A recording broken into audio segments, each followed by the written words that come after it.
آغاز ہے اس رب جلیل کے بابرکت نام سے جس کے رحم و کرم کی کوئی حد نہیں۔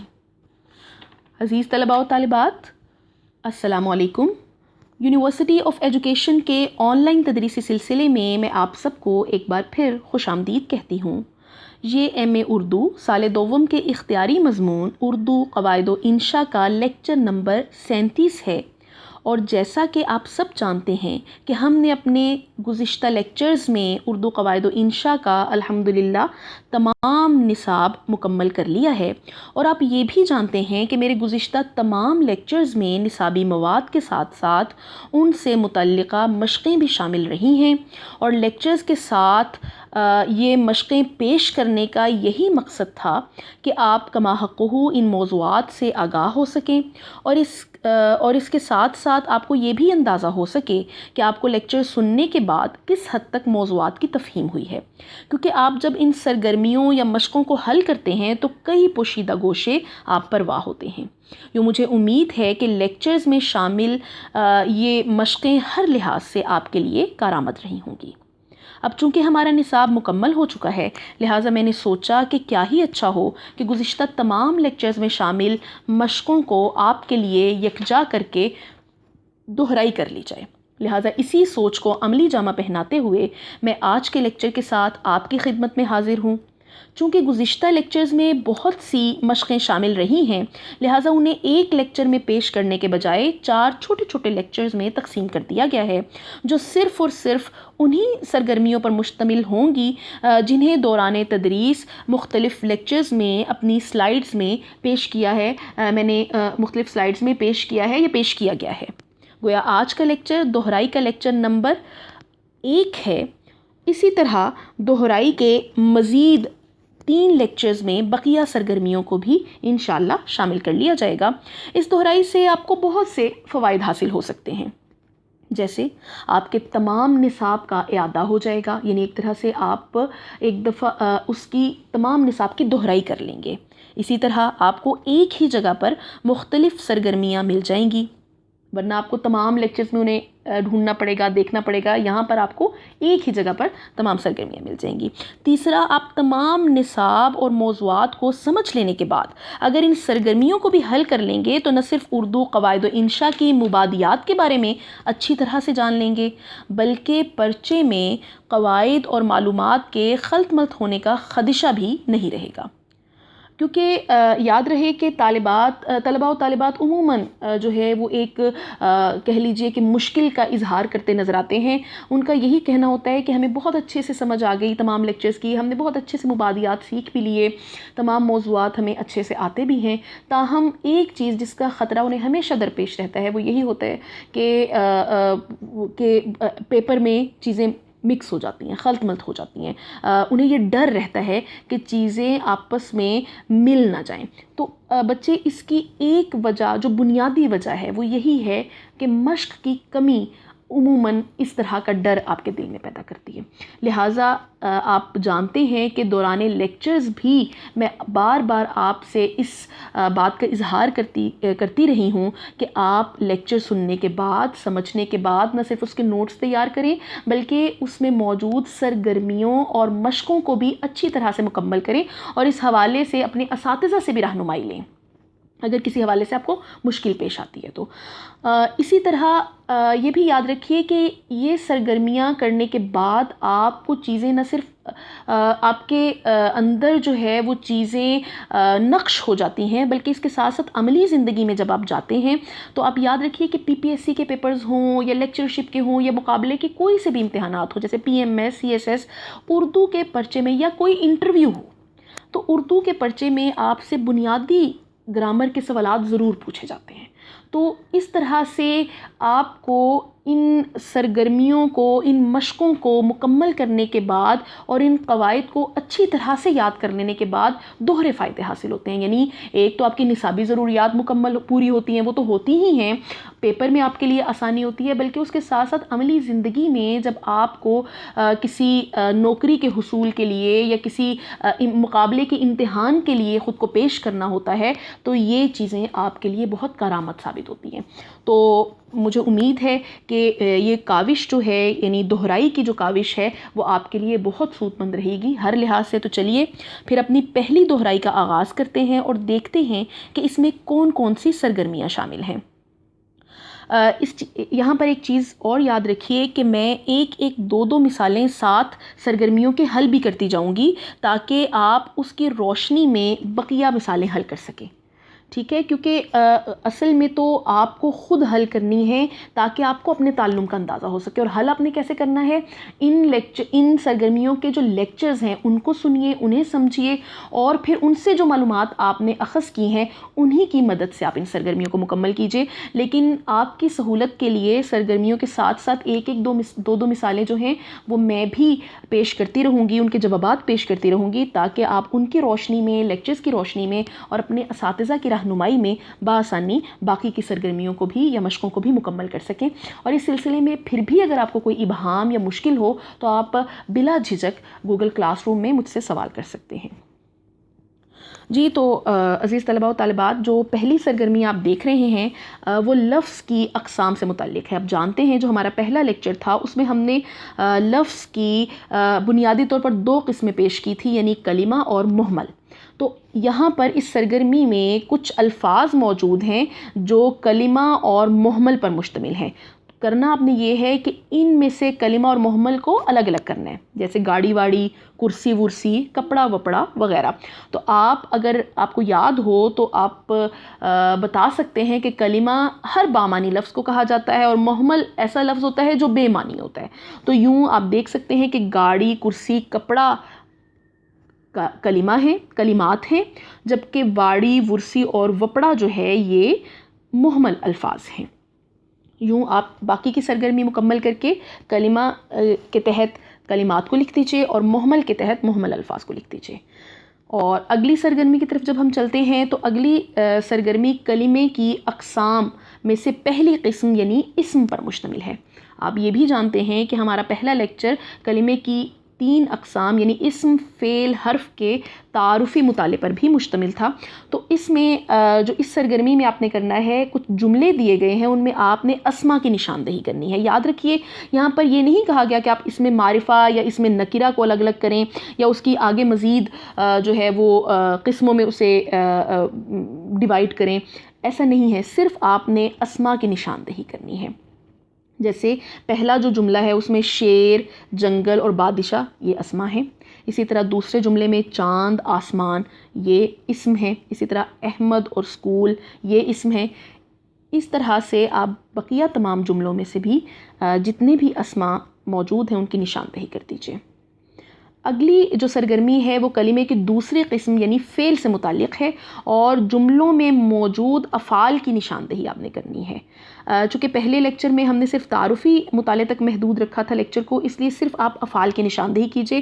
حالانکہ اگلے لیکچرز میں ہم نے افعال کی آگے اقسام بھی پیش کی ہیں، یعنی فعل حال، فعل ماضی، فعل مستقبل، اور پھر آگے فعل ماضی کی بھی بہت سی اقسام ہیں. فعل ماضی استمراری ہے، شرطیہ ہے، شکیہ ہے. اسی طرح حال کی الگ سے اقسام ہیں، مستقبل کی الگ سے ہیں. تو یوں ان کی بہت سی آگے ذیلی اقسام بھی ہیں. تاہم یہاں جو سرگرمی ہے اس کے مطابق آپ کو صرف افعال کی نشاندہی کرنی ہے. جیسے پہلے جملے میں کھیل رہے ہیں، آئے گا، دوسرے میں سیتا ہے، جاتے ہیں، یہ سارے کیا ہیں؟ یہ افعال ہیں. آپ اس چیز کو مد نظر نہ رکھیے کہ یہ فعل حال ہے، مستقبل ہے یا ماضی ہے، مضارع ہے، بلکہ آپ صرف اور صرف افعال کی نشاندہی کر دیجئے. اس سرگرمی کو مکمل کرنے کے بعد جو اگلی سرگرمی ہے وہ حرف کے متعلق ہے، جو کہ کلمے کی دوسری قسم ہے.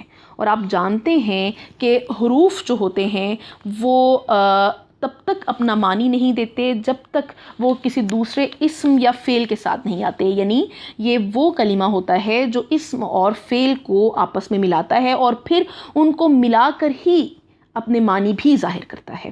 جیسے سے، کو، تک وغیرہ یہ اردو کے حروف ہیں. اب آپ نے کرنا یہ ہے کہ ان جملوں میں سے جتنے بھی حرف ہیں ان کو الگ کرنا ہے یا انہیں نشان زد کرنا ہے. جیسے بلی گیند سے کھیل رہی ہے تو سے اس میں حرف ہے. مالی پودوں کو پانی دیتا ہے، کو حرف ہے. علی کرسی پر بیٹھا ہے، پر حرف ہے، باقی کی اقسام بھی، باقی کی جو مثالیں ہیں ان کو بھی حل کیجئے۔ اس کے بعد خود آزمائی یا جائزے کے طور پر 9 کے قریب سوالات دیے گئے ہیں۔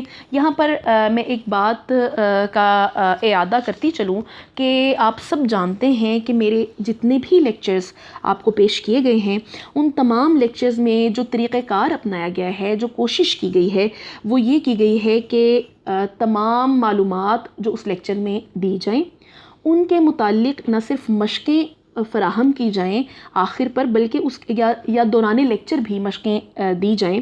اس کے ساتھ ساتھ یہ بھی کوشش کی جائے کہ خود آزمائی کے طور پر یا جائزے کے طور پر کچھ مختصر سوالات بھی پیش کیے جائیں آخر میں، تاکہ ان مختصر سوالات کے جوابات آپ تحریر کریں اور اس میں آپ کو ایک طرح سے کہہ لیجئے پھر سے دہرائی کا عمل جو ہے وہ آپ کا مکمل ہو جائے، اور اگر کوئی ابہام ہو تو وہ آپ اس حوالے سے سوال بھی کر سکیں۔ تو اس میں بھی کچھ اسی طرح کے سوالات ہیں، جیسے علم صرف کی تعریف کیجئے، علم صرف و نحو میں کیا فرق ہے، اردو قواعد نویسی پر مشتمل کچھ کتابوں کے نام ان کے مصنفین کے ناموں کے ساتھ تحریر کیجئے۔ تو یہ ساری معلومات آپ کو لیکچر نمبر 1 میں مل جائیں گی۔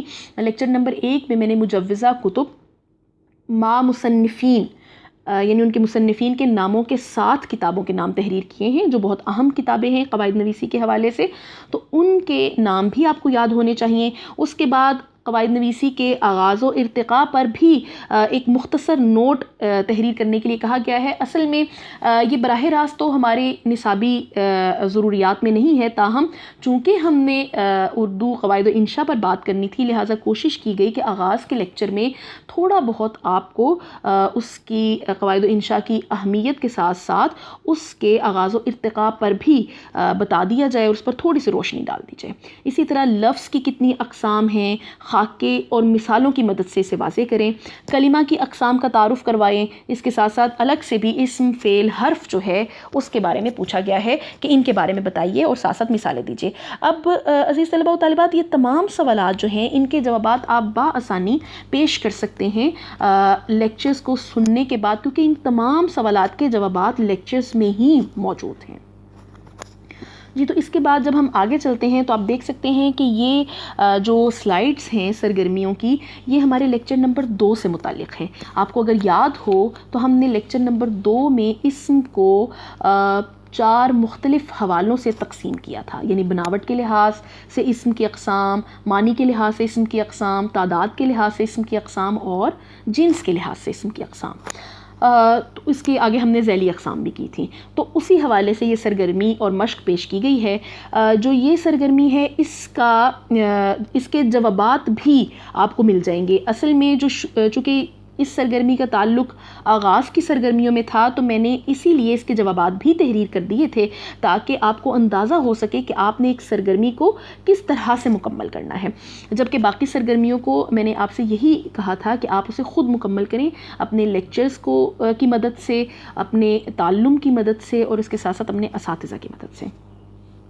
تو یہ سرگرمی اگر آپ دیکھیں تو اس میں پہلی جو سرگرمی ہے اس میں اسم جامد، اسم مصدر اور اسم مشتق کی نشاندہی کرنے کا کہا گیا ہے۔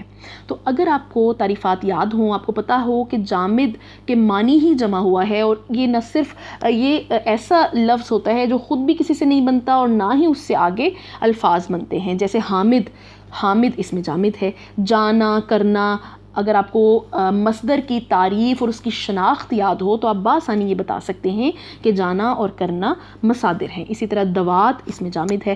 پڑھنے والا، اب پڑھنے والا یقیناً مشتق ہے کیونکہ یہ کسی مصدر سے اخذ کیا گیا ہے، اس سے ڈرائیو کیا گیا ہے، کیونکہ پڑھنا مصدر تھا، اس سے آگے پڑھنے والا، پڑھائی وغیرہ جو ہے وہ آگے مشتق اسما ہیں۔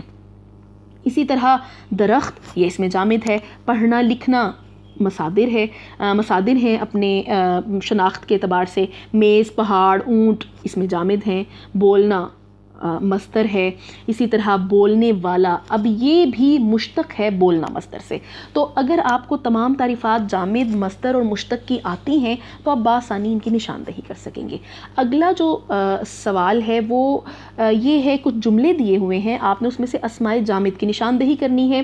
یہ بھی مشکل نہیں ہے، جیسے ہاتھی، گھوڑا، دوا وغیرہ یہ اسماء جامد ہیں. اب آپ دیکھیے، جیسے میں نے پہلے عرض کی کہ یہ سرگرمی میں نے حل کر کے لیکچر میں شامل کی تھی تاکہ آپ کے لیے کہہ لیجئے ایک طرح سے رہنمائی ہو اور آپ اسی کے تحت باقی کی سرگرمیوں کو بھی مکمل کریں.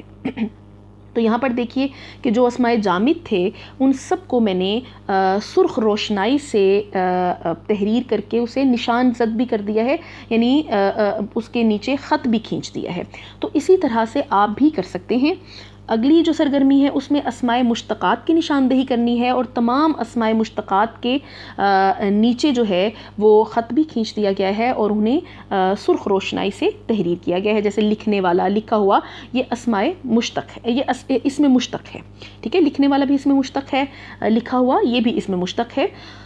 اس کے بعد جو چوتھی سرگرمی ہے وہ ایسے جملوں پر مشتمل ہے جن میں سے آپ نے اس میں مصدر کی نشاندہی کرنی ہے.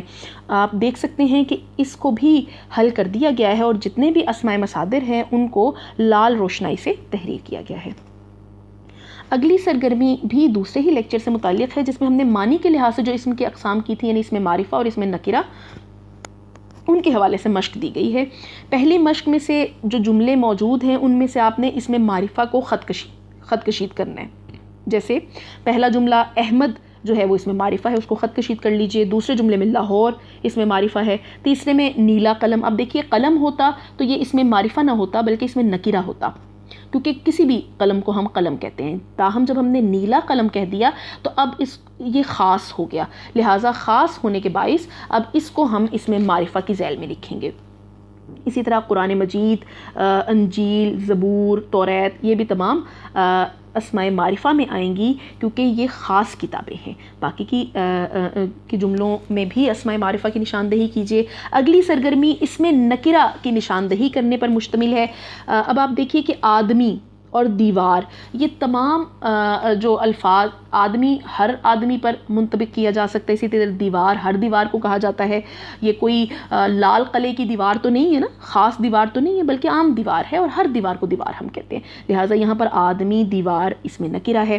گھوڑا یہ بھی اس میں نکرہ ہے. باغ، درخت یہ بھی اس میں نکرہ ہیں. کتاب، دوست یہ بھی اس میں نکرہ ہیں. تو یوں اگر آپ اس میں معرفہ اور اس میں نکرہ کو اچھی طرح جانتے ہیں تو آپ کے لیے یہ سرگرمی کرنا مشکل نہیں ہے. اگلی سرگرمی یا مشق جو ہے وہ ہم نے جو اس کے لحاظ سے، تعداد کے لحاظ سے اسم کی اقسام کی تھی، یعنی واحد اور جمع، ان پر مشتمل ہے. آپ جانتے ہیں کہ اردو میں تعداد کے لحاظ سے اسم کو بنیادی طور پر دو ہی قسموں میں پیش کیا جاتا ہے، یعنی واحد اور جمع، جبکہ عربی میں اس دو کے لیے تثنیہ کا استعمال کیا جاتا ہے. جبکہ ہمارے ہاں ایک کے لیے واحد، جبکہ ایک سے زیادہ کے لیے ہم جمع استعمال کرتے ہیں. جیسے اب اس میں کرنا یہ ہے کہ آپ نے جو جملے پیش کیے گئے ہیں اس کو اس طرح سے تبدیل کرنا ہے کہ اگر اس میں واحد لکھا ہوا ہے تو اس کی جگہ اس میں جمع لے آنا ہے، اور اگر اس میں جمع لکھا ہوا ہے تو اس کی جگہ اس میں واحد لے آنا ہے. جیسے میں نے ایک مثال بھی پیش کی ہے کہ بادشاہ نے محلات میں باغات لگائے. اب اس کا جو جواب ہے آپ نے کیا کرنا ہے، محلات اور باغات چونکہ جمع ہیں لہٰذا آپ نے اس کا واحد کر دینا ہے کہ بادشاہ نے محل میں باغ لگایا. اسی طرح اس نے مقابلے کی بجائے آپ کر دیں اس نے مقابلوں یا مقابلہ جات میں انعامات حاصل کیے. کتاب میں اصلاحی سبق موجود ہے. شاعر نے غزل لکھی. علم کے فروغ میں استاد اہم کردار ادا کرتا ہے. عالم نے لوگوں کو فائدہ پہنچایا. یوں آپ اس کو مکمل کر لیجئے. اگلی سرگرمی میں کچھ الفاظ ہیں، کچھ اسماء دیے گئے ہیں. اگر کوئی واحد اسم ہے تو آپ نے اس کی جمع تحریر کرنی ہے، اور اگر کوئی جمع اسم ہے تو اس کی واحد تحریر کرنی ہے۔ تو اس کے لیے آپ اپنا رجسٹر یا جس پر بھی آپ یہ سرگرمی یا مشق کر رہے ہیں اس پر آپ 2 خانے بنا لیجئے، ایک پر اس واحد اور ایک پر جمع تحریر کیجئے، اور پھر اگر یہاں پر واحد کا صیغہ موجود ہے تو دوسرا جمع کا صیغہ آپ خود تحریر کر لیجئے۔ جیسے اسم کے لیے جمع ہوگا اسما، ضلع کے لیے اضلاع۔ آپ کو ساتھ ساتھ یہ بھی پتہ چلتا جا رہا ہے کہ بھئی یہ واحد ہے یا یہ جمع ہے۔ اسی طرح صنف کا اصناف جمع ہوگا، باب کے لیے ابواب جمع ہوگا، سبق کے لیے اسباق، رسالہ کے لیے رسائل، نکات کے لیے نکتہ، نقول کے لیے نقل، علماء کے لیے عالم، وکلاء کے لیے وکیل، اولیاء کے لیے ولی، وجوہ کے لیے وجہ۔ تو یوں آپ ان تمام جو واحد اور جمع ہیں ان کو آپ تحریر کیجئے پہلے، اور پھر جن کے جمع موجود نہیں ہیں ان کے جمع لکھیے، اور جن کے واحد موجود نہیں ہیں ان کے واحد لکھیے۔ اگلی سرگرمی جو ہے وہ بھی بہت دلچسپ ہے، اس میں واحد الفاظ پیش کیے گئے ہیں۔ اس کے لیے آپ نے کرنا یہ ہے کہ پہلے ان کی جمع بنانی ہے اور اس کے بعد ان کی جمع الجمع تحریر کرنی ہے۔ جیسے لقب واحد لفظ ہے، اس کی جمع ہوگی القاب اور جمع الجمع القابات۔ اسی طرح رسم واحد ہے تو جمع ہوگی رسوم اور جمع الجمع ہوگی رسومات۔ اسی طرح وجہ اگر واحد ہے تو وجوہ جو ہے وہ جمع ہوگی اور وجوہات جو ہے وہ جمع الجمع ہے۔ نادر کی نوادر جمع ہے تو نوادرات جو ہے وہ جمع الجمع ہے۔ جوہر کی جواہر اور جواہرات، اکبر کی اکابر اور اکابرین۔ تو یوں فتح کی جو ہے وہ فتوح اور فتوحات، یہ جمع الجمع ہوگی فتوحات، فتوح جو ہے وہ جمع ہوگی۔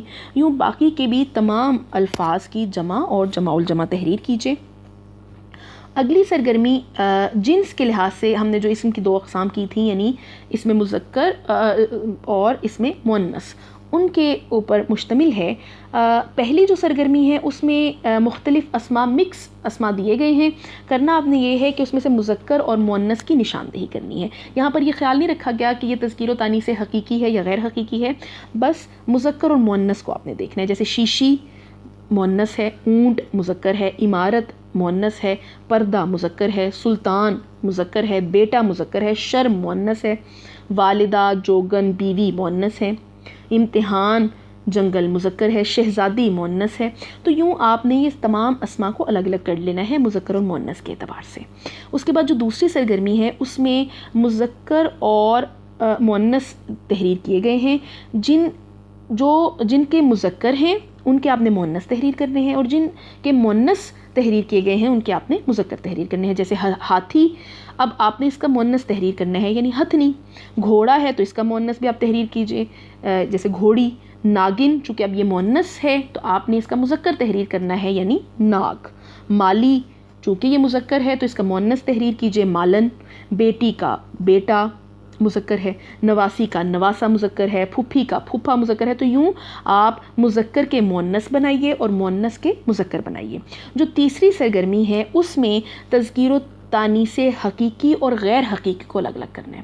اب یہاں پر آپ کو حقیقی اور غیر حقیقی تذکیر و تانیث کی پہچان ہوگی تو یہ مشق کرنا بھی مشکل نہیں ہوگا۔ جیسے آپ جانتے ہیں کہ حقیقی تذکیر و تانیث وہ ہوتی ہے جو جاندار اسما کی ہوتی ہے، یعنی جن کی قدرتی طور پر جن کے لیے جوڑے موجود ہوتے ہیں، یعنی نر اور مادہ کا جوڑا قدرتی طور پر جن کے لیے موجود ہوتا ہے، اور جو جاندار اسما کی تذکیر و تانیث ہوتی ہے اس کو ہم حقیقی تذکیر و تانیث کہتے ہیں، جیسے لڑکا لڑکی، مرد عورت وغیرہ۔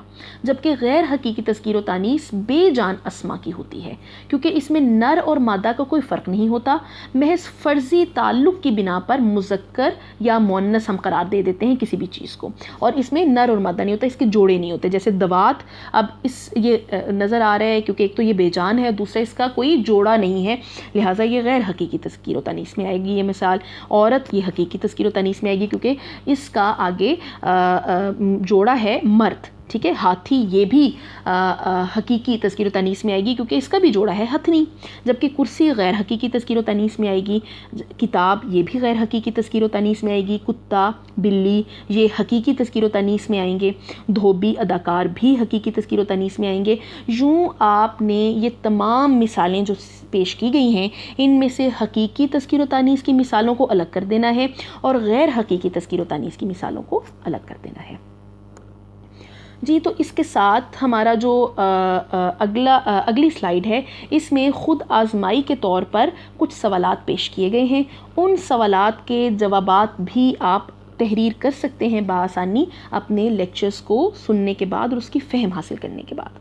اس میں یہ بھی یاد رکھیے کہ چونکہ یہ سارے سوالات، یہ ساری مشقیں جو ہیں یہ دوسرے لیکچر سے متعلق تھیں، لہٰذا یہ جو مختصر سوالات پوچھے گئے ہیں یہ بھی دوسرے لیکچر ہی سے متعلق ہیں. اسی طرح آگے جیسے جیسے تمام لیکچرز آتے جائیں گے لیکچرز کی مشقیں بھی ہوتی جائیں گی اور اس میں مختصر سوالات بھی پوچھے جاتے رہیں گے جو بطور خاص اسی لیکچر سے متعلق ہوں گے جس لیکچر میں وہ پوچھے گئے ہیں.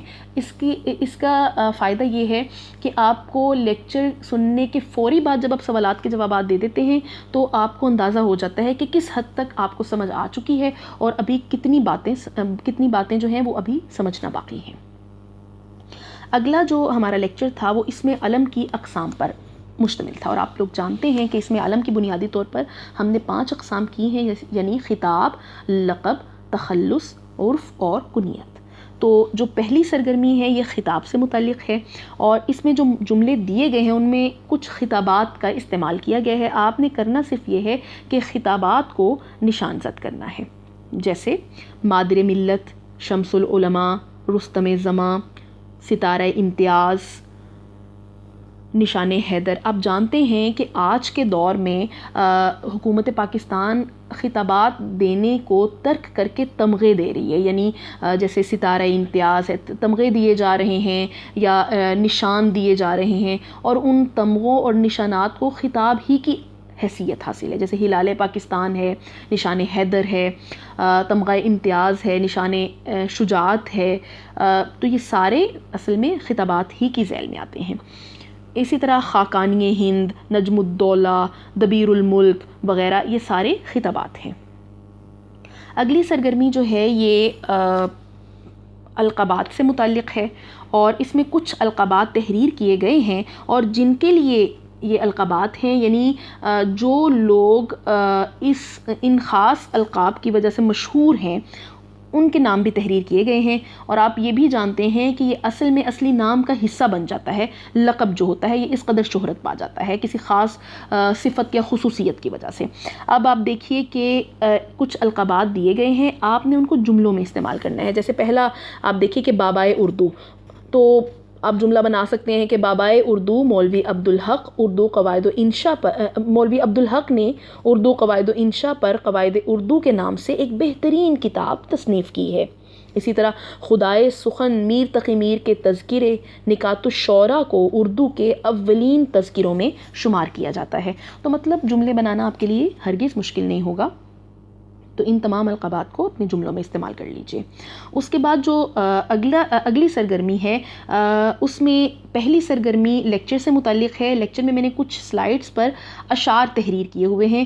ان اشعار میں بطور خاص اس چیز کا اہتمام کیا گیا ہے کہ تخلص کا استعمال شاعر نے کیا ہو، لہٰذا آپ اب یہ کیجئے کہ ان تمام اشعار میں جن شعراء کے وہ اشعار ہیں ان شعراء کے اصل نام تحریر کیجئے. آپ یہ جانتے ہیں کہ بسا اوقات شاعر اپنا اصل نام بطور تخلص استعمال کرتا ہے اور بعض اوقات وہ کوئی دوسرا مختصر نام بھی تخلص کے طور پر استعمال کر لیتا ہے. لہٰذا یہ سرگرمی آپ کی ان اشعار سے متعلق ہے جو کہ لیکچر میں دیے گئے ہیں. دوسری سرگرمی میں کچھ شعراء کے نام تحریر کیے گئے ہیں. ان شعراء کے دو اشعار آپ نے تحریر کرنے ہیں، تاہم وہی اشعار آپ تحریر کریں گے جس میں اس شاعر کا تخلص واضح طور پر موجود ہو. جیسے یہ مسائل تصوف، یہ تیرا بیان غالب، تجھے ہم ولی سمجھتے جو نبادہ خار ہوتا. اب آپ دیکھیے کہ اس میں غالب نے اپنا تخلص استعمال کیا ہے. تو یہ شعراء جن کے نام تحریر کیے گئے ہیں اس سرگرمی میں، ان تمام شعراء کے وہی اشعار تحریر کیجئے دو جن میں شعراء نے اپنا تخلص استعمال کر رکھا ہو. اس سے اگلی سرگرمی عرف کے متعلق ہے، اور عرف پہلا کہا گیا ہے کہ عرف کو استعمال کرتے ہوئے، یعنی مختلف عرف استعمال کیجئے اور جملے تحریر کیجئے، یعنی ایسے جملے لکھیے جن میں عرف کا استعمال بھی کیا گیا ہو۔ اسی طرح ایک درست غلط کی نشاندہی کی سرگرمی بھی دی گئی ہے، جیسے جو عرف سے متعلق ہے، جیسے عرف میں با معنی اور بے معنی کی کوئی تخصیص نہیں کی جاتی۔ اگر آپ لیکچر کو سنیں تو اس بات کا اظہار کیا گیا ہے کہ عرف میں کبھی بھی با معنی اور بے معنی کی تخصیص نہیں کرتے، بلکہ پیار و محبت یا حقارت یا بعض اوقات اصلی نام کے اختصار کے طور پر ہم یوں ہی مشہور کر دیتے ہیں کسی نام کو، اور ضروری نہیں ہے کہ وہ بامانی بھی ہو۔ لہٰذا یہ جواب درست ہے۔ عرف اصل نام سے زیادہ شہرت پا جاتا ہے۔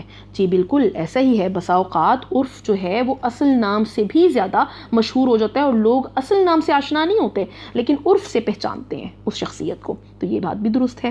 عرف کو صرف محبت میں رکھا جاتا ہے، نہیں جی ایسا بالکل نہیں ہے۔ بعض اوقات عرف حقارت اور نفرت کے تحت بھی رکھے جاتے ہیں، جیسے کلو یا لنگڑا، موٹو، کدو، اس طرح کے جو نام ہوتے ہیں یا عرف ہوتے ہیں ہم عموماً حقارت سے بھی رکھ دیتے ہیں، تو یوں عرف محبت میں بھی رکھا جاتا ہے اور حقارت میں بھی رکھا جاتا ہے، تو یہ جواب غلط ہوا۔ بعض اوقات اصلی نام ہی بگڑ کر عرف بن جاتا ہے، یہ بات بالکل درست ہے۔ کبھی ہم اصلی نام کو بگاڑ کر عرف بنا لیتے ہیں، اور کبھی کوئی نیا نام جو ہو سکتا ہے اس کی جسمانی خد و خال یا ساخت پر مبنی کی وجہ سے ہم نے دے دیا ہو، جیسے لنگڑا ہے، موٹو ہے، پتلو ہے، لمبو ہے، یا یہ بھی ہو سکتا ہے کہ جسمانی خد و خال کے علاوہ ویسے ہی کسی وجہ سے اس کو ہم نے عرف کا نام دے دیا ہو یا عرف دے دیا ہو۔ جی اگلی جو اس میں علم کی اقسام کے حوالے سے جو سرگرمی ہے اس میں کوئز پیش کیا گیا ہے، 10 سوالات ہیں اور 10 ہی منٹ دیے گئے ہیں۔ اس کو مکمل کرنے کے لیے کثیر الانتخابی سوالات ہیں، لہٰذا 3 آپشنز بھی دی گئی ہیں جن میں سے آپ نے جو درست آپشن ہے اس کا انتخاب کرنا ہے۔ جیسے اس میں علم کی کتنی قسمیں ہیں تو آپ جانتے ہیں 5 ہیں۔ وہ نام جو حکومت کی طرف سے عزت افزائی کے لیے دیا جاتا ہے اسے خطاب کہتے ہیں۔ وہ نام جو کسی خاص صفت کی وجہ سے لوگوں میں مشہور ہو جائے اسے لقب کہتے ہیں، جبکہ وہ مختصر نام جو محبت یا حقارت کی وجہ سے مشہور ہو جائے وہ عرف کہلاتا ہے، اور وہ نام جو باپ بیٹے یا ماں باپ کی نسبت سے رکھا جائے اسے کنیت کہتے ہیں اصطلاح میں، جبکہ وہ نام جو شاعر اپنے شعر میں استعمال کرتا ہے تخلص کہلاتا ہے۔ شمس العلماء، محمد حسین آزاد، ڈاکٹر سر محمد اقبال، سر وغیرہ خطاب کی مثالیں ہیں۔ خلیل اللہ، سید الشہداء، کلیم اللہ وغیرہ لقب کی مثالیں ہیں۔ ببلو، چھوٹو، منو، گڑیا، کلو وغیرہ عرف کی مثالیں ہیں، جبکہ ابو حنیفہ، ابن عمر، ام سلیم وغیرہ کنیت کی مثالیں ہیں۔ اس کوئز کے بعد آپ دیکھیے کہ خود آزمائی کے طور پر سوالات پیش کیے گئے ہیں، ان کے مختصر جوابات بھی ضرور دیجیے جو آپ کے لیکچر ہی سے متعلق ہیں، اور مشقیں جو پیچھے آپ نے کر لی ہیں انہی سے متعلق ہیں۔ اس کے بعد ہم جب آگے جاتے ہیں تو ہم دیکھتے ہیں کہ ایک اور خود آزمائی دی گئی ہے جس میں بہت سے جملے تحریر کیے گئے ہیں، اور آپ نے ان تمام جملوں میں سے خطاب، لقب، کنیت، عرف اور تخلص کو نشان زد کرنا ہے۔ پہلے تو ان کو خط کشید کرنا ہے، یعنی ہائی لائٹ کرنا ہے، اس کے بعد جو خاص قسم ہے اس کا نام بھی بتانا ہے تاکہ پتہ چلے کہ آپ حقیقتاً ان سے شناسا ہو چکے ہیں۔ پہلے آپ نے دیکھا ہوگا، آپ نے اس چیز کا مشاہدہ کیا کہ جیسے جیسے ہم نے ایک چیز پڑھی اس کے ساتھ اس کی مشقیں بھی آئیں، لیکن اب آخر پہ ایک مجموعی مشق کے طور پر بھی، ایک جائزے کے طور پر بھی مشق پیش کی گئی ہے تاکہ آپ نہ صرف الگ الگ ان کو پہچان سکیں بلکہ ان تمام چیزوں کے درمیان فرق بھی کر سکیں۔ تو اب آپ دیکھیے، جیسے پہلا جملہ ہے سر سید احمد خان، تو پڑھتے ہی آپ کو اندازہ ہو گیا ہے کہ اس کو آپ نے سر سید احمد خان کو ہائی لائٹ کرنا ہے اور بتانا ہے کہ یہ کون سی قسم ہے اس میں علم کی، تو یہ خطاب ہے۔ اسی طرح ابو منع کے لیے کھلونے لائے، تو منع کو ہائی لائٹ کیجئے گا اور بتا دیجئے کہ اس میں علم کی عرف جو قسم ہے وہ استعمال کی گئی ہے۔ اسی طرح ام المومنین حضرت عائشہ رضی اللہ تعالی عنہ نہایت سخی اور عبادت گزار خاتون تھی، تو اس میں آپ دیکھیے کنیت ام المومنین کو آپ ہائی لائٹ کریں گے۔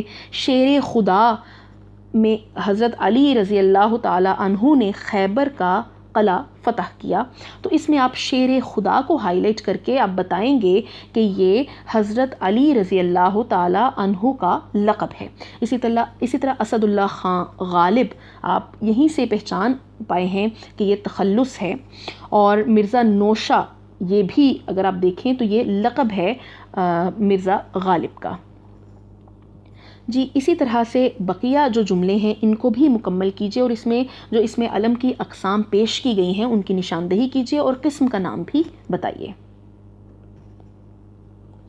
جی تو عزیز طلباء و طالبات، یہ ہمارا دہرائی کا پہلا لیکچر تھا، جس میں ہم نے جو پہلے 3-4 ہمارے لیکچرز تھے اور ان میں جو مشقیں پیش کی گئی تھیں ان کو ایک جگہ پر پیش کیا گیا ہے، اور ایک ترتیب کے ساتھ کوشش کی گئی ہے کہ اگر آپ نے تمام لیکچرز کو اچھی طرح سے سمجھا ہے تو آپ ان سرگرمیوں کو مکمل کر سکیں گے۔